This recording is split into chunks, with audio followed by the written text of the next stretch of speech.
இன்று இந்த பொதுக்குழு கூட்டத்தில் உங்கள் அனைவரின் முகங்களையும் பார்க்கும்போது நான் மகிழ்ச்சி அடைகிறேன். நாம் அனைவரும் ஒரே குடும்பம், ஒரே கொள்கைக்காக, ஒரே லட்சியத்திற்காக நம்மை இணைத்து கொண்ட மாபெரும் கட்சி தான் நம்மளுடைய தமிழக வெற்றி கழகம்.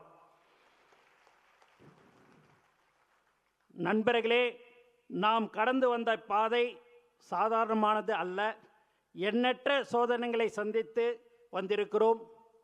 பல தடைகளை தாண்டி வந்திருக்கிறோம். இன்று அரசியலின் மைய புள்ளி நம் தலைவர் தளபதி தான். நமது தமிழக வெற்றி கழகம் துவங்கி 2 வருடம் 9 மாதம் நிறைவடைந்துள்ளது.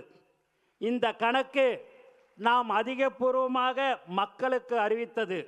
ஆனால் நம் தலைவருடைய உழைப்பு, உங்களுடைய அர்ப்பணிப்பு, மக்களோடு நமக்கு இருக்கின்ற பாசம் 30 ஆண்டுகளை தாண்டி தனி வரலாறு.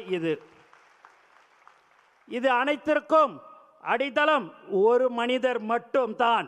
அவருடைய வழிகாட்டுதலும் தியாகமும் மிகவும் பெரியது. 30 ஆண்டுகளுக்கு மேல் இந்த மண்ணோடும் மக்களோடும் எங்கள் வீட்டு பிள்ளையாக மாறியுள்ள அந்த மாமனிதர் தான் நம் தலைவர் தளபதி. நம்முடைய எதிரிகள் ஒன்றை புரிந்து கொள்ளவில்லை. யாரும் இவரை எளிமையாக அசைத்து பார்க்க முடியாது. ஏனென்றால் இவர் மக்களின் நம்பிக்கை, தாய்மார்களின் நம்பிக்கை, தமிழ் மண்ணின் நம்பிக்கை. நமது கட்சி சாதாரண கோட்டை அல்ல. இது தொண்டர்களின் தியாகத்தால் கட்டப்பட்ட இரும்பு கோட்டை. இனி நம் வேலை எதிரிகளை தோலுரித்து காட்டுவதுதான். தலைவர் கை காட்டும் திசையில் பல மடங்கு பலத்துடன், புதிய வேகத்துடன் நாம் செயல்பட போகிறோம்.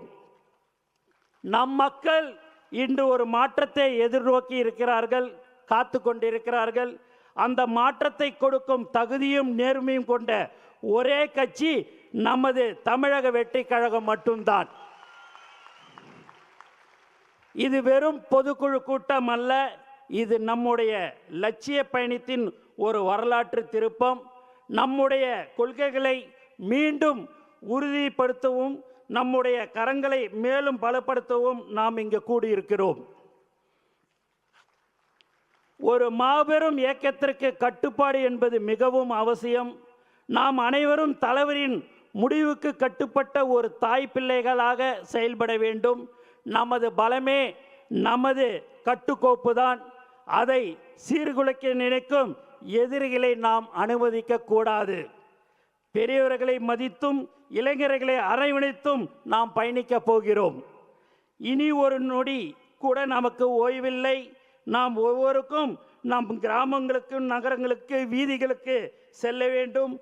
ஆளும் அதிகாரத்தில் இருப்போரின் அவலங்களை எடுத்துரைக்க வேண்டும். நம் கட்சியின் எதிர்கால திட்டங்களையும் விளக்க வேண்டும்.